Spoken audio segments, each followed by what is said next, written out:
ഇന്ത്യയുടെ വാഹന ചരിത്രത്തിൽ പ്രീമിയർ പത്മിനി ഒരു കേവലം വാഹനമായിരുന്നില്ല, മറിച്ച് ഒരു സംസ്കാരത്തിന്റെ, ഒരു തലമുറയുടെ സ്വപ്നങ്ങളുടെ, ഒരു കാലഘട്ടത്തിന്റെ ഓർമ്മകളുടെ പ്രതീകമായിരുന്നു. മുംബൈയിലെ premier automobiles limited (PAL) Italian വാഹന നിർമ്മാതാക്കളായ ഫിയറ്റുമായി സഹകരിച്ച് 1964 ഫിയറ്റ് 1100 ഡിലൈറ്റ് എന്ന പേരിൽ പുറത്തിറക്കിയ ഈ മോഡൽ പിന്നീട് 1973 പ്രീമിയർ പത്മിനി എന്ന മനോഹരമായ പേരിൽ അറിയപ്പെട്ടു തുടങ്ങി. ഭാരതീയ പാരമ്പര്യത്തിൽ സൗന്ദര്യത്തിന്റെയും പ്രൗഢിയുടെയും പ്രതീകമായ പത്മിനി എന്ന പേര് ഈ വാഹനത്തിന് ഒരു പ്രത്യേക ആകർഷണീയത നൽകി.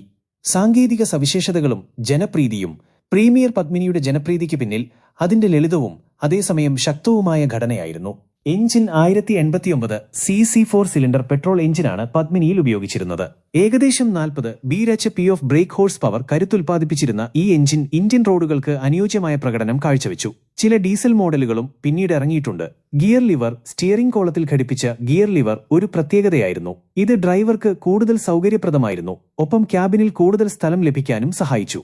ഡിസൈൻ ഫിയറ്റ് 110D ഡിലൈറ്റ് അടിസ്ഥാനമാക്കിയുള്ള ഈ വാഹനം അക്കാലത്തെ ഇന്ത്യൻ വാഹനങ്ങളായ ഹിന്ദുസ്ഥാൻ അംബാസഡറുമായി താരതമ്യം ചെയ്യുമ്പോൾ കൂടുതൽ മനോഹരവും ആധുനികവുമായിരുന്നു. വൃത്താകൃതിയിലുള്ള ഹെഡ്ലൈറ്റുകൾ, ക്രോം ഗ്രില്ലുകൾ, ലളിതമായ ബോഡി ലൈനുകൾ എന്നിവയെല്ലാം ഇതിനെ ആകർഷകമാക്കി. പരിപാലനം. ഈ വാഹനത്തിന്റെ മെക്കാനിക്കൽ ഘടന വളരെ ലളിതമായിരുന്നു, അതുകൊണ്ടുതന്നെ സ്പെയർ പാർട്സുകൾ എളുപ്പത്തിൽ ലഭ്യമായിരുന്നു. കൂടാതെ അറ്റകുറ്റപ്പണികൾക്ക് കുറഞ്ഞ ചിലവ് മതിയായിരുന്നു. ഇത് മധ്യവർഗക്കാർക്ക് ഈ വാഹനത്തെ കൂടുതൽ പ്രാപ്യമാക്കി. ഇന്ധനക്ഷമത.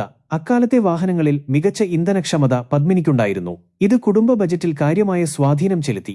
ഈ സവിശേഷതകൾ പ്രീമിയർ പത്മിനിയെ 1970കളിലും 80കളിലും ഇന്ത്യയിലെ റോഡുകളിൽ ആധിപത്യം സ്ഥാപിക്കാൻ സഹായിച്ചു. ഒരു പുതിയ കാർ വാങ്ങാൻ ആഗ്രഹിക്കുന്നവർക്ക് പലപ്പോഴും വർഷങ്ങൾ കാത്തിരിക്കേണ്ടി വന്നിരുന്നു എന്നത് ഇതിന്റെ വലിയ ഡിമാൻഡിന് തെളിവാണ്.